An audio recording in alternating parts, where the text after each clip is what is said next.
hopefully on the way here. We've got the agenda in front of you. We're gonna call up House Bill 720 first. This is something I know I've talked a little bit with Senator Chisholm about. She had a bill she introduced this year. I know Senator Branning had a bill on this, and really at the beginning didn't have enough time to look at it, but since then I've had a little time to look at it in the House, brought a bill forward kind of dealing with this. I don't know if this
Thank you.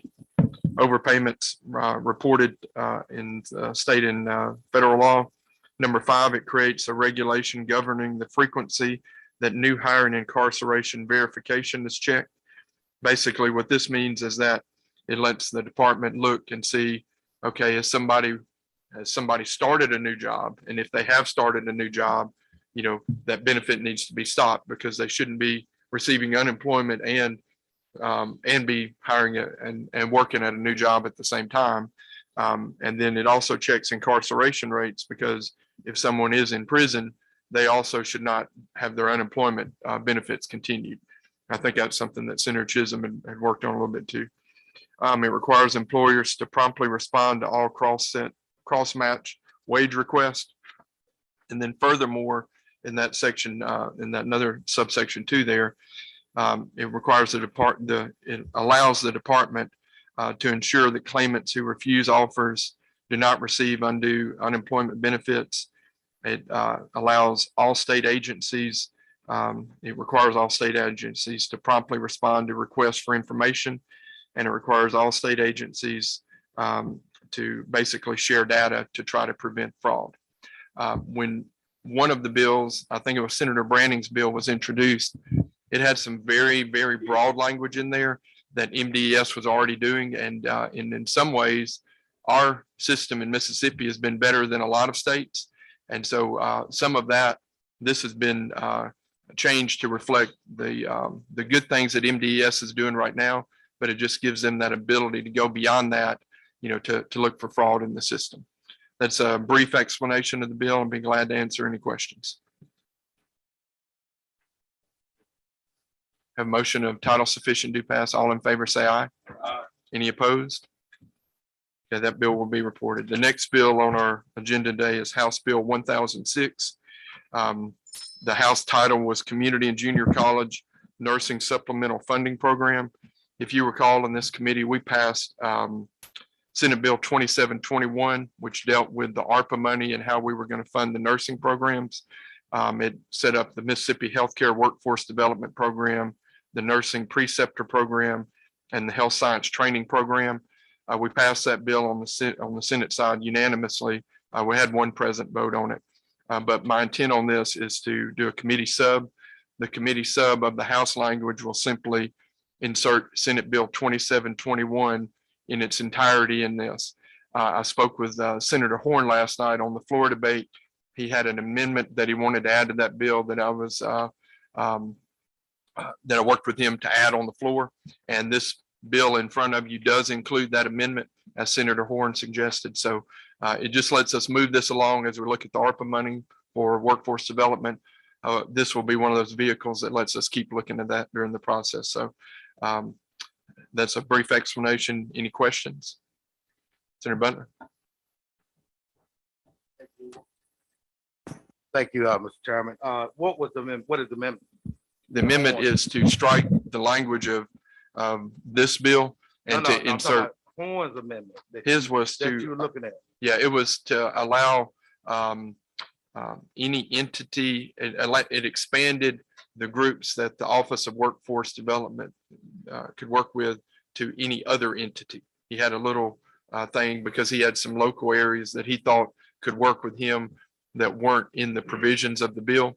You may remember us up there, and he spoke on it, and then I said I'd just accept his amendment, and so I'm glad to include that. Okay, so is that not in this bill? It is. Oh, the amendment that he's talking about is in this bill. Yeah, so this the amendment the strike all amendment inserts 2721 as we pass the Senate, including Senator Horn's amendment.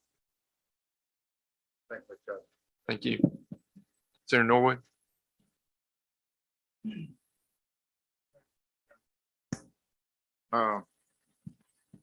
Certainly, we're not opposed to the nurses and the health profession, but are there any considerations in this legislation that would support individuals outside of the healthcare field? Because everybody is not right nurse or healthcare related.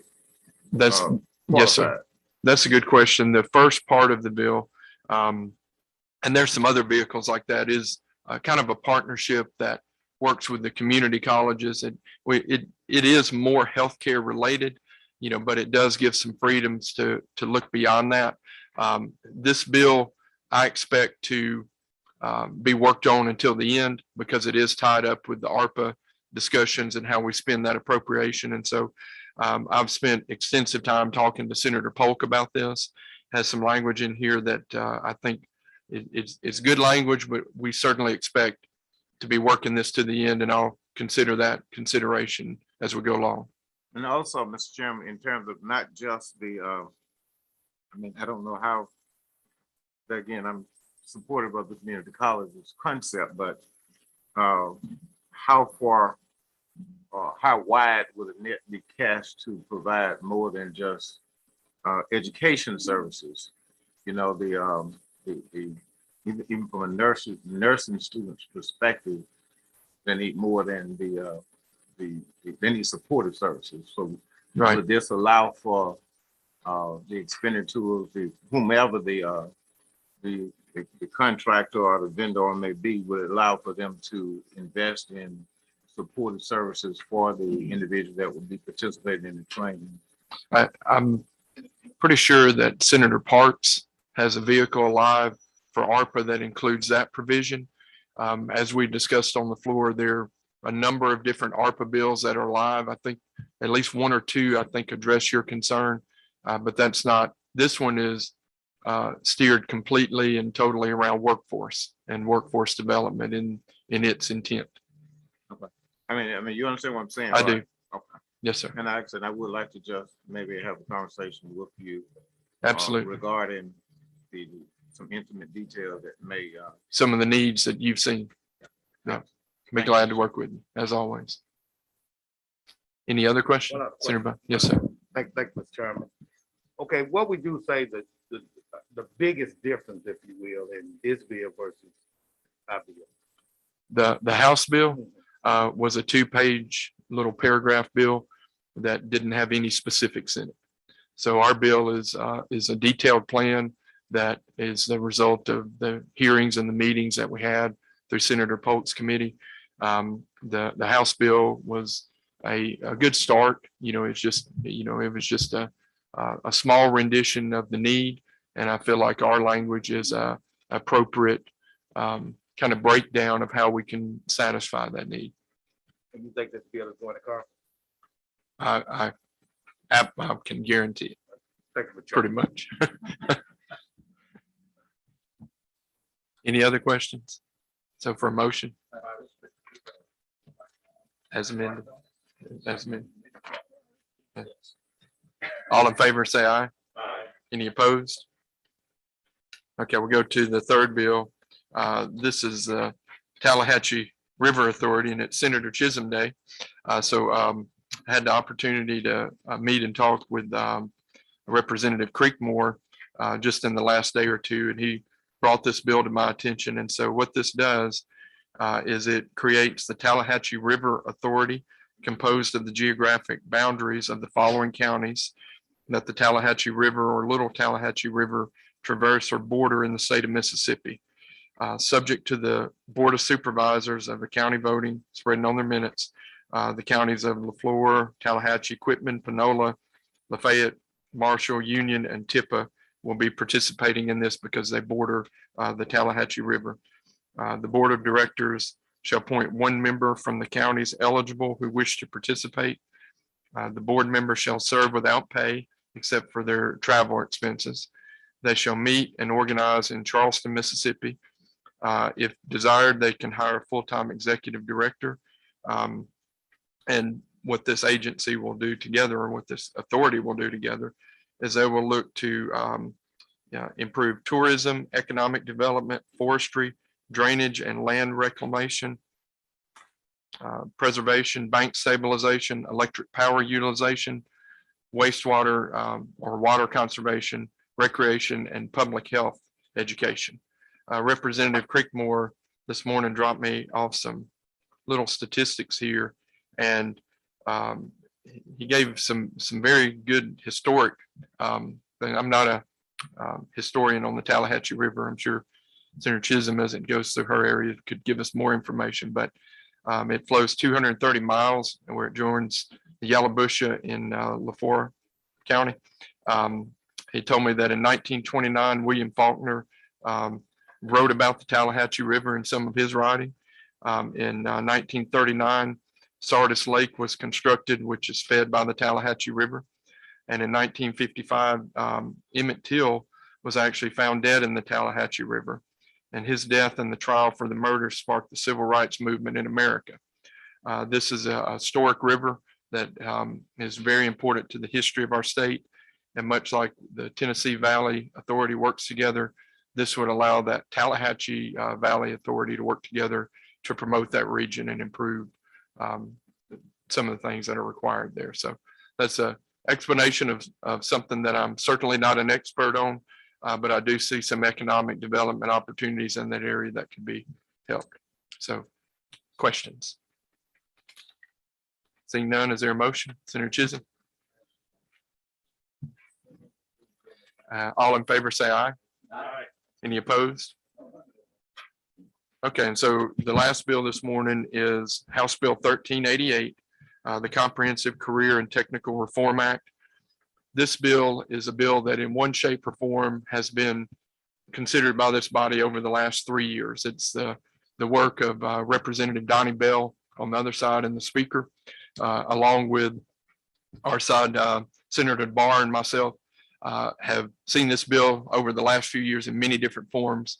The difference today is that we have a product that has pulled in the Office of Workforce Development for their comments and their concerns, and more of the economic developers to try to address some needs that we have in our workforce. And so what this bill does is it establishes a pilot coaching program for middle and high school students to align academic work and work-based learning. It's a career coaching program. That's section 2. The section 3, which is also new language, it provides that MDE and the Mississippi Community College Board shall work together to align career technical dual enrollment programs.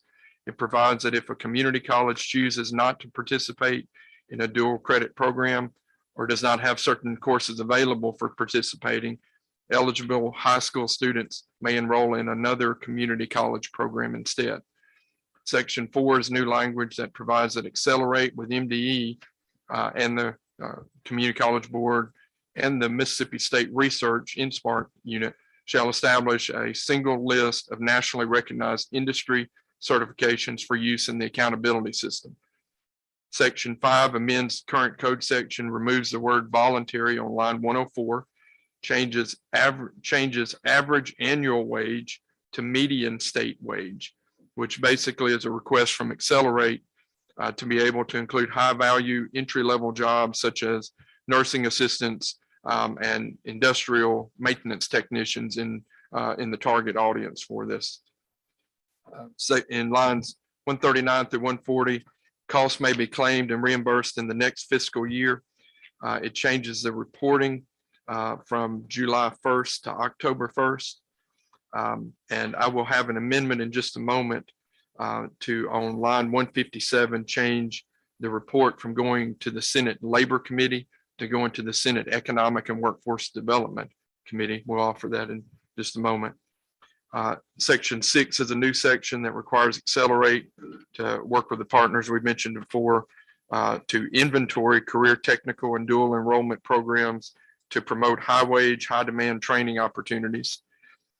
It requires those agencies to work together to with industry to develop new programs, link programs and credentials, and publish a list of certifications available to review offerings and consider best practices. Section 7 is amended. And this is one of the things we've had trouble over the last few years is the ACT work keys and how it's involved in the education model. But this would require the accountability system to include student performance on a career readiness assessment, such as the ACT work keys, selected by MDE in collaboration with Accelerate Mississippi. Section 8, what we've done here in this bill, just for knowledge on it, is double referred to economic development and education. So I had meetings with Senator DeBar. He wanted to insert some language from his Senate Bill 2423. So in lines 1047 and 2423, we passed on the Senate side and over on the House side. And it would allow teachers to receive a supplemental endorsement like gifted education by either completing coursework or taking a relevant section of the praxis exam if available. In line 1242, it provides an expert citizen should have may have a license for 5 years instead of 1 in the existing section. And then here's some of the key things here. An expert citizen teacher must have a high school diploma, industry certification, and 5 years experience in the field in which they are teaching, but do not have to have a bachelor's or master's degree. And you may remember me talking about this on the floor, but we have industries such as Ingalls that needs welders. And some of the best welders out there are not college graduates. They can teach and train people how to do that in an efficient way. This would allow a gateway for those people who have a high school degree to provide their insight and serve in that teaching capacity without having to have those advanced degrees. Further language includes the DeBar's 2423 reciprocity with other states that we passed, and includes a provision that initial or renewal applications for all teacher licenses shall be granted within 20 days of the department receiving the application. I'm almost done here, I promise. Section 9 is a requirement that administration of a career readiness assessment for any student electing to take it, and requires that it be administered in the 10th, 11th, or 12th grade. And then section 10 changes some reference from career track to career technical education. And it lists some new courses that are available in the career tech track, which include some things that I think are important, such as personal finance, some of the soft skills that have been important to the lieutenant governor, and other items such as advanced technical math. This has been a very big priority for economic developers. I can't tell you how many who've reached out to me about this. I listened this morning to Scott Waller on the radio, and this is one of their priorities as well. And it's a way that we can work with the Office of Workforce Development to get some career coaches into the school system, to give our children an idea of where they want to head, and lead to a future that's prosperous. So I know, as always, that's a long explanation to the bill, and be glad to answer any questions. Seeing none, is there a motion? As amended, because I'm added that one amendment there. So all in favor say aye. Any opposed? That bill will be reported. I anticipate we could have, I'm working with corrections on one other bill. We could have a brief meeting next week to take one other bill, so I will keep you informed. But is there a motion to so move?